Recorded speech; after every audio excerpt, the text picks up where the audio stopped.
আল্লাহু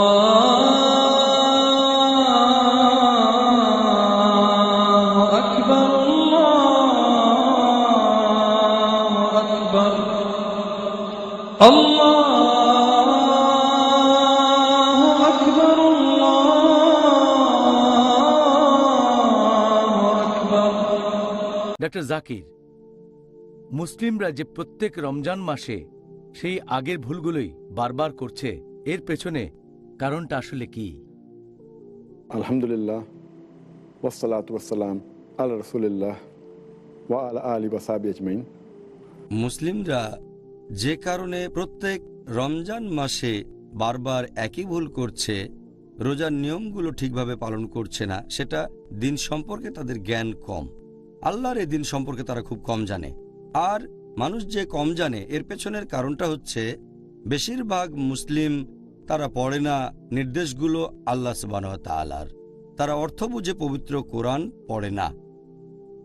এছাড়া তারা আমাদের প্রিয় নবী মুহাম্মদ সাল্লাল্লাহু আলাইহি ওয়াসাল্লামের হাদিসগুলো পড়ে না। মুসলিমদের কি করা উচিত? অর্থ বুঝে কোরআন পড়তে হবে, নবীর হাদিস পড়তে হবে, নবীর সিরাত পড়তে হবে। তাহলে ইনশাআল্লাহ আমরা ভালোভাবে আমাদের দিন সম্পর্কে জানতে পারবো, রোজার নিয়মকানুনগুলো জেনে নেব আমরা। আর আল্লাহ সুবহানাহু ওয়া তাআলা তখন আমাদের পথ খুলে দেবেন। তিনি মুসলিমদের পথ নির্দেশ দেন, তবে তিনি কাকে পরিচালিত করবেন তার একটা শর্ত আছে। আল্লাহ পবিত্র কোরআনে বলেছেন, সূরা আনকাবুত অধ্যায় নম্বর 29 আয়াত 69 বলা হয়েছে যে যারা সংগ্রাম করে আল্লাহ সুবহানাহু ওয়া তাআলার পথে, যারা করে জিহাদ ফি সাবিলিল্লাহ, আল্লাহ সুবহানাহু ওয়া তাআলা তাদের জন্য পথ খুলে দেন। তাহলে আমরা পেয়ে যাব আল্লাহ সুবহানাহু ওয়া তাআলার পথ নির্দেশ। যে শর্ত পালন করলে আল্লাহ সুবহানাহু ওয়া তাআলা আমাদের জন্য পথ খুলে দেবেন, সেটা তার পথে সংগ্রাম করতে হবে, জিহাদ ফি সাবিলিল্লাহ। আল্লাহ পবিত্র কোরআনে বলেছেন সূরা নাহাল অধ্যায় নম্বর 16 আয়াত নম্বর 43। এছাড়াও আছে সূরা আম্বিয়া অধ্যায় নম্বর 21 আয়াত নম্বর 7। আল্লাহ বলেন, ফাসআলু আহলাজ যিকরি ইন কুনতুম লা তা'লামুন। যার অর্থ, তোমরা যদি কিছু না জানো অথবা সন্দেহ থাকে, তাহলে তাকে জিজ্ঞেস করো যিনি এ সম্পর্কে জানেন। যদি না জানো তাহলে জ্ঞানীদের জিজ্ঞেস করো। আর আলহামদুলিল্লাহ, আমাদের মুসলিম উম্মাহ, আমাদের মধ্যে অনেক জ্ঞানী আর বিশেষজ্ঞ আছেন। আমাদের উচিত হবে এই বিশেষজ্ঞদের জিজ্ঞেস করা।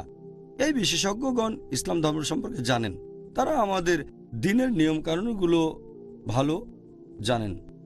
এখন যদি রোজার কথা বলতে হয়, এটা ইসলামের গুরুত্বপূর্ণ স্তম্ভগুলোর মধ্যে একটা।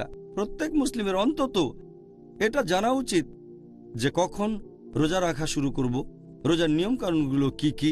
বর্তমানে এই তথ্য প্রযুক্তির যুগে এগুলো জানা খুবই সহজ।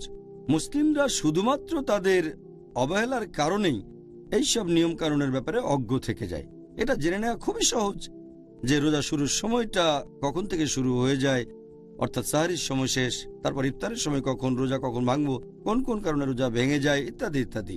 শুধুমাত্র মুসলিমদের অবহেলা আর অজ্ঞতার কারণে তারা রমজান মাসে বারবার একই ভুলগুলো করে যাচ্ছেন। এবারের প্রশ্ন, এই পবিত্র রমজান মাসে মুসলিমরা সাধারণত কোন ধরনের ভুলগুলো করে থাকেন?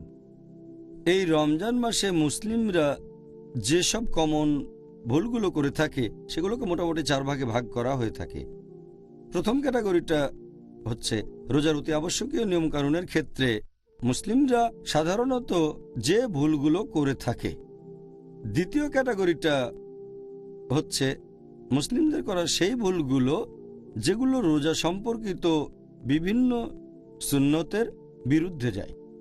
তৃতীয় ক্যাটাগরিটা হচ্ছে মুসলিমদের করা সেই কমন ভুলগুলো যেগুলোর মূলে রয়েছে ইসলামের আবশ্যকীয় দায়িত্বগুলো পালনে অবহেলা আর এমন কিছু কাজ করা যেগুলো নিষিদ্ধ। আর চতুর্থ ক্যাটাগরি হচ্ছে রমজানের সময় মুসলিমদের করা অন্যান্য যাবতীয় ভুল। সত্যি বলতে ডক্টর জাকির, মাত্র একটা অনুষ্ঠানে মুসলিমদের রমজান মাসে করা সাধারণ ভুলগুলো নিয়ে আলোচনা করা, এটা বেশ কঠিন হয়ে যাবে। মাত্র একটা অনুষ্ঠানে তবে আগামী ৩২ দিনের অনুষ্ঠানে ইনশাআল্লাহ আমরা চেষ্টা করব সবগুলো বিষয় নিয়ে আলোচনা করতে। الله الله